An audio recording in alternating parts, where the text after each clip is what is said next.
नमस्ते। स्वागत है आप सभी का मेरे चैनल पर जिसका नाम है द ब्लिसफुल स्लॉथ और मैं हूँ प्रेमांजलि। तो आज मैं लेकर आई हूँ ये वीडियो अपनी बिगिनर सीरीज को आगे बढ़ाते हुए, जिसमें कि हम सीखेंगे सूर्य नमस्कार कैसे करना है। हमने शुरुआत करते समय योगा का अगर नाम उठाया है तो सूर्य नमस्कार सबसे पहले आता है, लेकिन हम कभी नहीं जानते कि हर एक पोस्ट का सही तरीका क्या है करने का।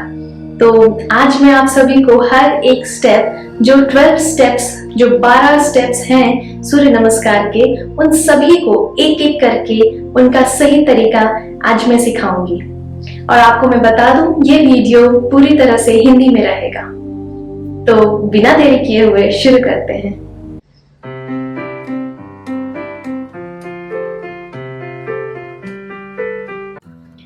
तो आज का जो हमारा टॉपिक है, सबसे सरल सूर्य नमस्कार 12 स्टेप्स वाला। तो उसमें सबसे पहला चरण जो है वो है प्रणाम आसना। तो प्रणाम आसना के लिए हम अपने दोनों पैरों को एक साथ बिल्कुल समीप लाकर खड़े हो जाएंगे। दोनों हाथ हमारे साइड में रहेंगे और नजरें हमारी बिल्कुल सीधी होगी, और जो हमारी रीढ़ की हड्डी है वो बिल्कुल सीधी होगी। आप ऐसा समझें कि आप अपनी रीढ़ की हड्डी को ऊपर की ओर खींच रहे हैं।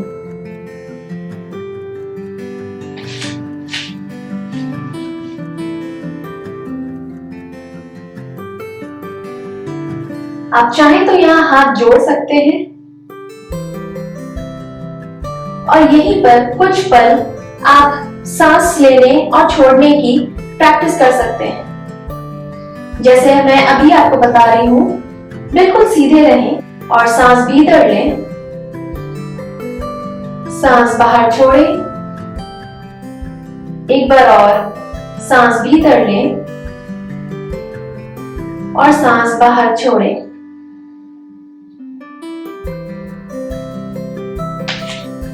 तो ये जो आसन है, ये दिखने में तो बहुत सरल है, लेकिन ये उतना भी सरल नहीं है।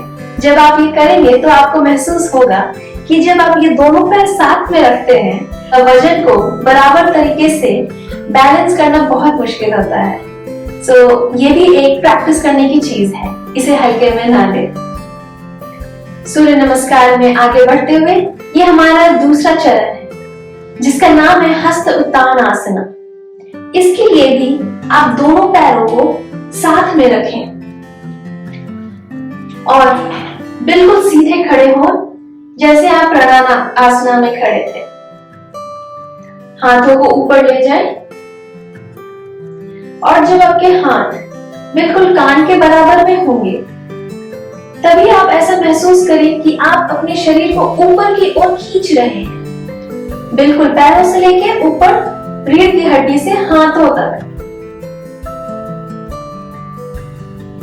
अपनी नजरें ऊपर रखें।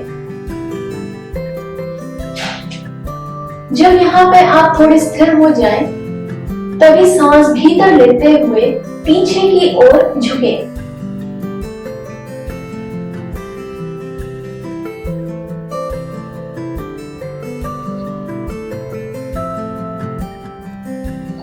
और सांस छोड़ते हुए वापस बीच में।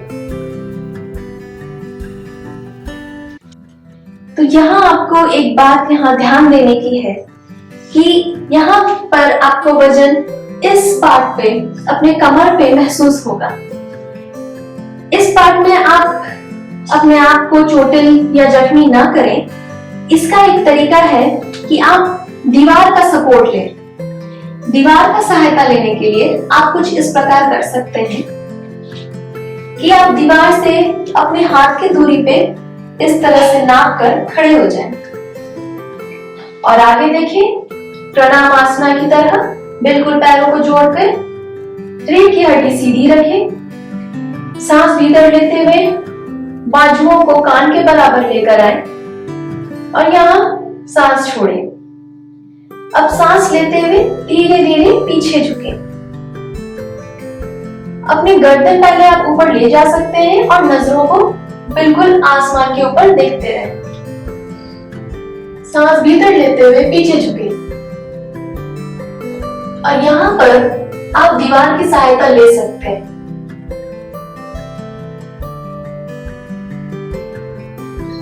ब्रीद आउट करते हुए बीच में वापस प्रणामासना में। अभी ये जरूरी नहीं है कि आप ये पूरा ऐसा झुकाव लें। आप अगर देखें यहाँ पर है तो ये भी सही है, सीधा खड़ा होना भी सही है। और आप पीछे झुक रहे हैं जब, अगर आप यहाँ हैं तो ये भी सही है। जरूरी नहीं है कि आप ज्यादा से ज्यादा झुकें, वो धीरे धीरे प्रैक्टिस का चीज है और वो जरूरी नहीं है कि आप पूरा पीछे झुकें। इसमें एक और बात है कि जब आप पीछे झुक रहे हो तो आपको अपने यहाँ जांघ के मांसपेशियों पे बिल्कुल पकड़ बनानी होगी और अपने कमर से, यहाँ कमर से आगे धकेलते हुए पीछे झुकना है। आप ध्यान दें, फिर से सीधा खड़े होते हुए हाथ ऊपर, और अब मैं यहाँ से अपने आप को आगे पुश करूंगी। देखें, ये आप देख सकते हैं मेरा कमर और ये आगे का पेट पहले आता है, और इसी सहारे यहाँ से जो मांसपेशियां जो मुझे शक्ति देगी, इसी के सहारे हम पीछे झुकेंगे।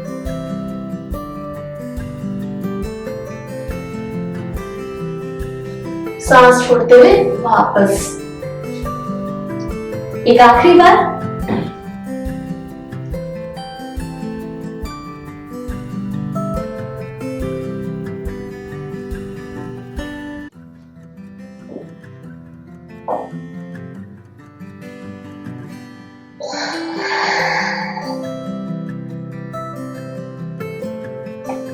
तो ये था हस्त उत्तान आसना, हमारा दूसरा चरण।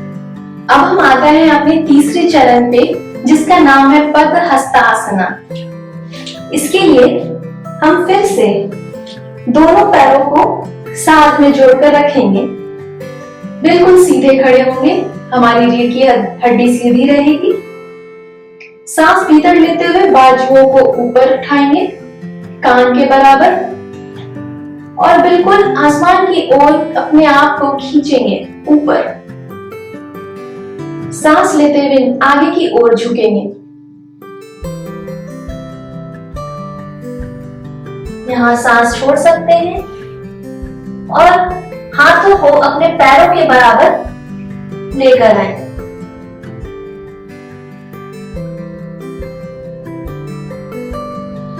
फिर सांस लेते हुए वैसे ही बाजुओं को कान के बराबर रखते हुए ऊपर और वापस प्रणामासना में। तो इसमें जो ध्यान देने की बातें हैं वो है कि हम इस आसन के दौरान अपनी रीढ़ की हड्डी को हमेशा सीधा रखेंगे और बाजुओं को अपने कान के पास रखेंगे। आप एक बार ध्यान दें, मेरा दोनों पैर बराबर है, मैं सीधी खड़ी हूं, रीढ़ की हड्डी सीधी है।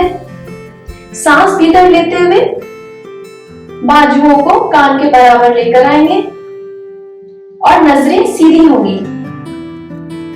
सांस लेते हुए अपने आप को ऊपर की ओर खींचें, जिससे कि हमारी रीढ़ की हड्डी बिल्कुल सीधी हो जाए। अब सांस छोड़ते हुए धीरे धीरे कमर से आगे झुकें। अब यहाँ पर आकर आप देख सकते हैं कि मेरी ये पीठ बिल्कुल सीधी है, हाथ सीधे हैं कान तक, और ये पीठ बिल्कुल सीधी है। यही रखना है। यहीं पे गलती होती है जहां पे हम ऐसा या ऐसा हो जाते हैं। तो हमें झुकना नहीं है, सीधा रखना है। एक बार फिर से देखें, सांस छोड़ते हुए नीचे की ओर बिल्कुल पीठ बराबर, और फिर झुकते चले जाएं जब तक आपका हाथ फर्श पर ना आ जाए पैरों के बराबर। इसी प्रकार जब वापस आएंगे तो बाजुओं को कान के बराबर लाएंगे पहले, और यहाँ से उठना चालू करेंगे। बिल्कुल यहाँ फिर से देखें, वापस आते हुए भी मेरी रीढ़ की हड्डी सीधी है, हाथ सीधे हैं।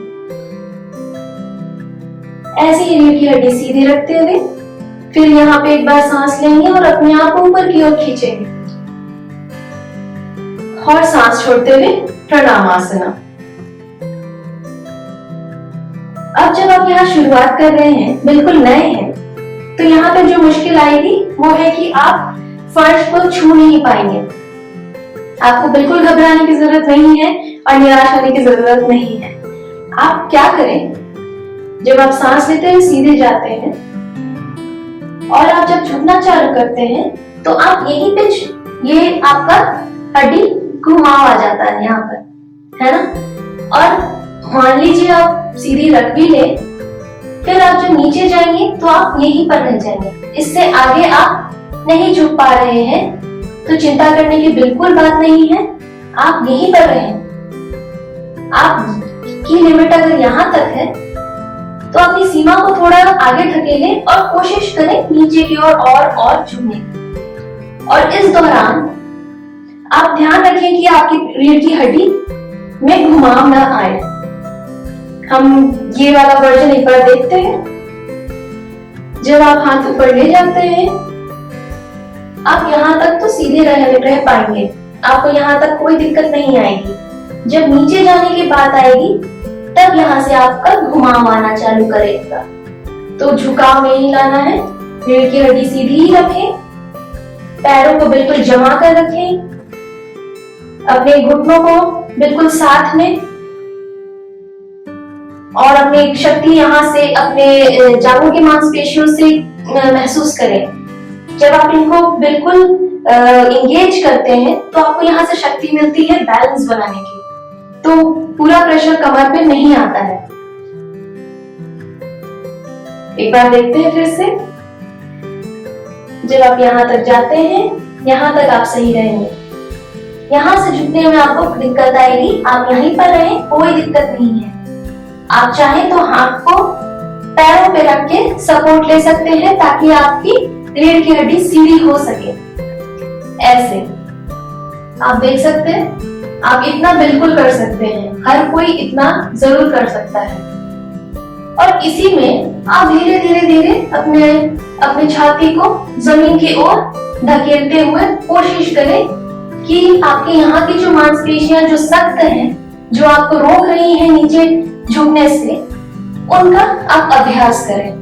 ये आपकी मांसपेशियां धीरे धीरे समय के साथ हो जाएंगी। तो आप यहाँ पे ही रहें,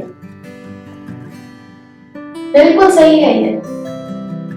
और जब वापस आना हो तो आप ऐसे ही हाथ को यहाँ सहायता लेते हुए रीढ़ की हड्डी सीधी रखते हुए ऊपर आए और बाजुओं को ऊपर ले जाकर वापस प्रणामासना।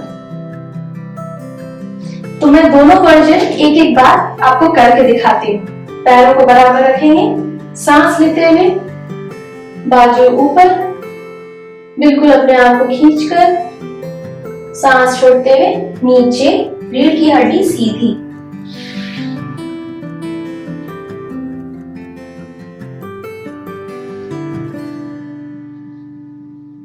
एक ये वर्जन भी है।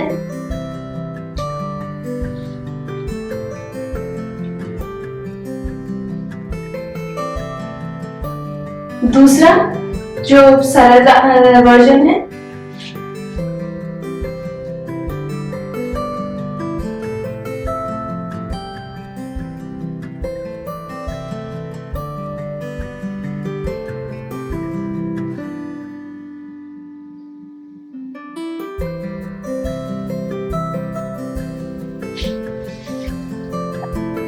चौथा चरण है अश्व संचालन आसना।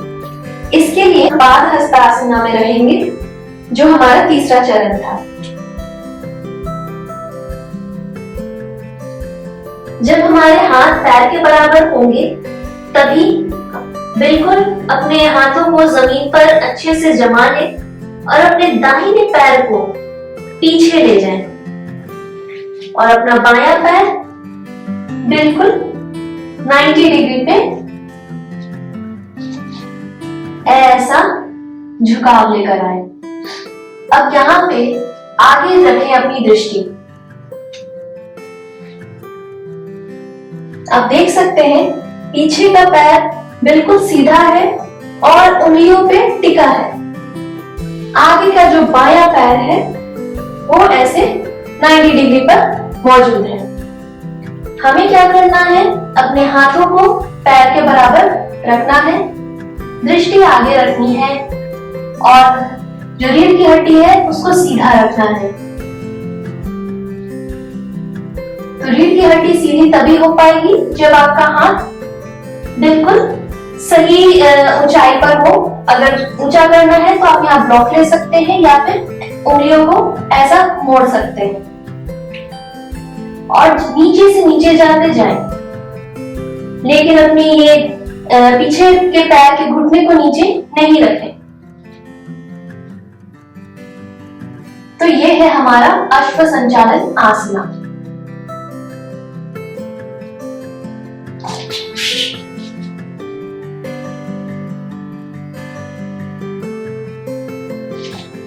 अब इसका आसान तरीका भी देख लेते हैं। इसमें जो परेशानी आती है, सबसे पहले अपने हाथों को जमीन पे रखने की। उसके लिए हम अपना घुटना मोड़ सकते हैं। सांस छोड़ते हुए नीचे। अब यहाँ पे आप घुटना अपना मोड़ लें और हाथों को फर्श पे जमा लें अपने पैरों के बगल। यहाँ से अपना दाहिना पैर पीछे ले जाएं और यहाँ से झुकना चालू करें अपने बीच के हिस्से से और नजरें आगे रखें। अभी यहाँ पर आपको दिक्कत आएगी ये रीढ़ की हड्डी सीधे रखने के लिए, तो आप अपने हाथों को पीछे ले आए और ऐसा गोलाकार करके उंगलियों के सहारे अपनी छाती और नजरें बिल्कुल सीधी रखें। और पीछे का घुटना अगर आपको परेशानी दे रहा है तो आप नीचे रख सकते हैं, बिल्कुल इस प्रकार।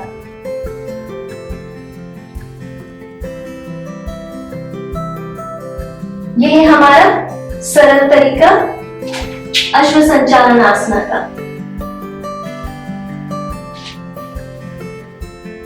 पांचवा चरण है हमारा फलक आसना। इसके लिए हम अश्व संचालन आसना से फलक आसना पे जाएंगे।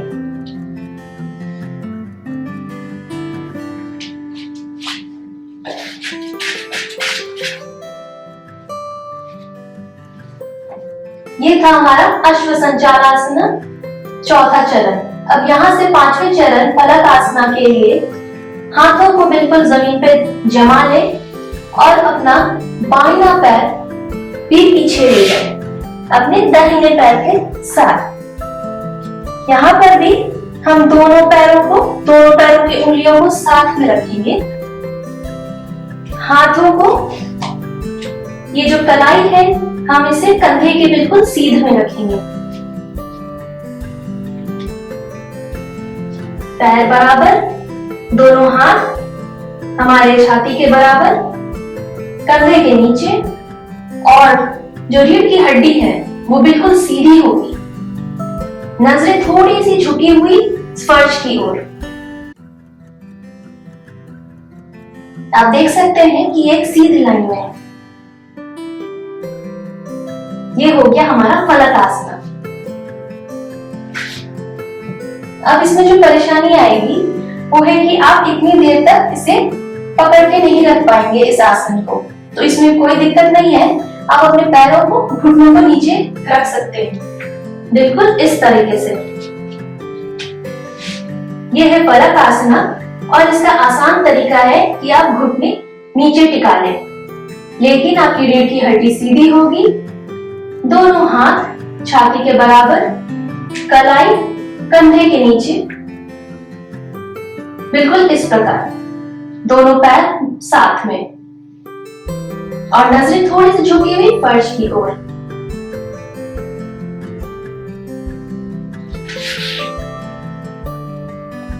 हमारा छठा चरण है अष्टांग नमस्कार। इसके लिए आप फलक आसना से अष्टांग की ओर बढ़ेंगे। तो मैं पहले फलक आसना में आ जाती हूँ।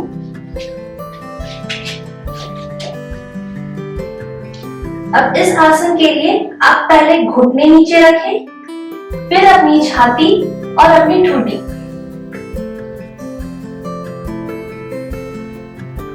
अपनी हिप की हड्डियों कमर को नीचे ना रखें, नजरें सीधी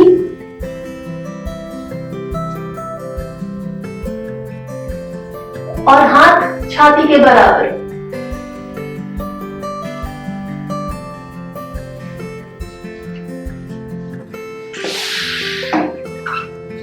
आगे बढ़ते हैं अपने 7वें चरण पे, जो है भुजंगासना। हम अपनी जो छठी आसन थी वहां से ही बढ़ेंगे। पहले घुटना, छाती और ठुड्डी। अब इसके लिए अब अपने पैरों को पहले सीधा करें, इस प्रकार पूरी जमीन पर लेट जाएं।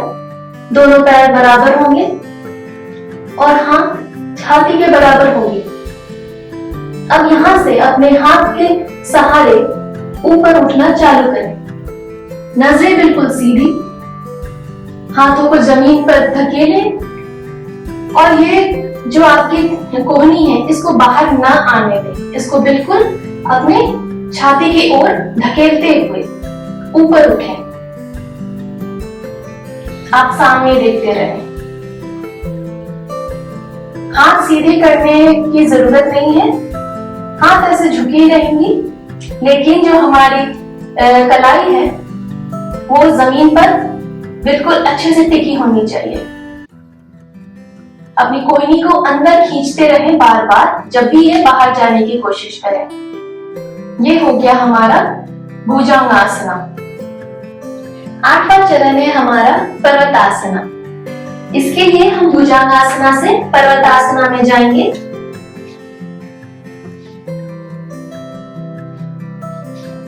ये रहा भुजंगासना। अब इस यहां से आप देख सकते हैं मेरे पैर बिल्कुल ऐसे समतल है। अब पैरों की उंगलियों को टिकाएं। अब पैरों की उंगलियों के टिकने के सहारे ऊपर उठना चालू करें। इस प्रकार घुटने पे आ जाए और बिल्कुल पर्वत की आकार में ऐसा झुके। अपनी नजरें अपने पैरों की ओर रखें और रीढ़ की हड्डी सीधी। अपने हाथों को अच्छी पकड़ बनाए रखें। यहाँ आप सांस लेकर आराम कर सकते हैं। ये हो गया पर्वतासना।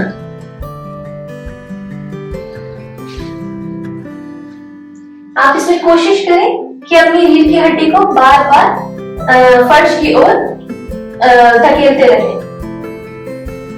आगे बढ़ते हैं और हमारा 9वें चरण की तरफ चलते हैं।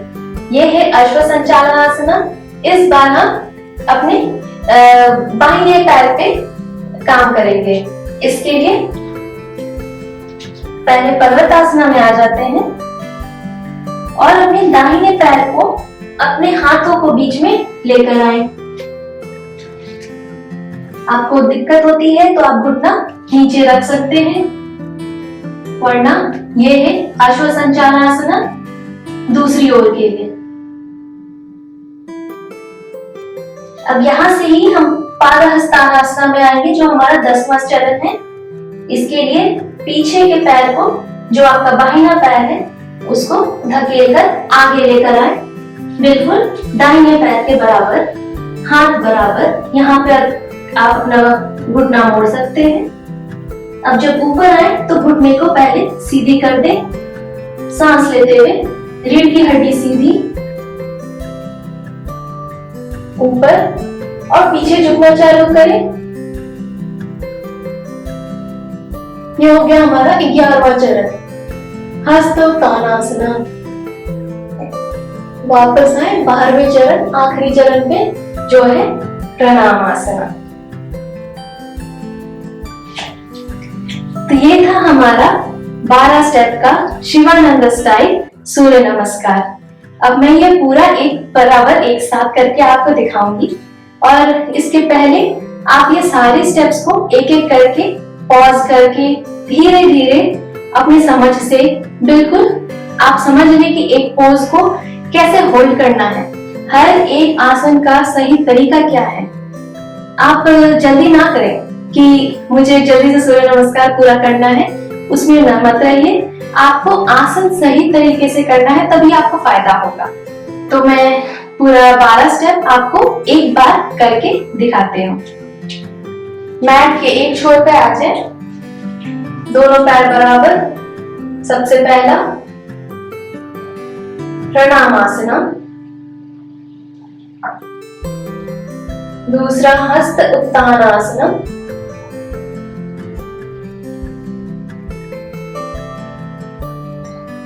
तीसरा पादहस्तानासना, चौथा अश्व संचालनासना, पांचवा फलकासना, छठा अष्टांग नमस्कार, सातवां भुजंगासना, आठवां पर्वतासना,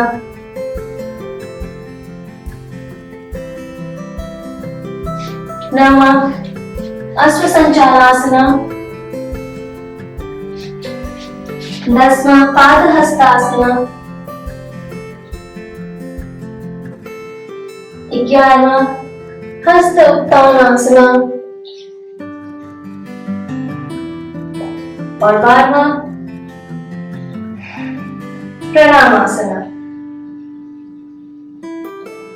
तो ये था हमारा सूर्य नमस्कार। आप इसे जितनी बार चाहें उतनी बार प्रैक्टिस कर सकते हैं।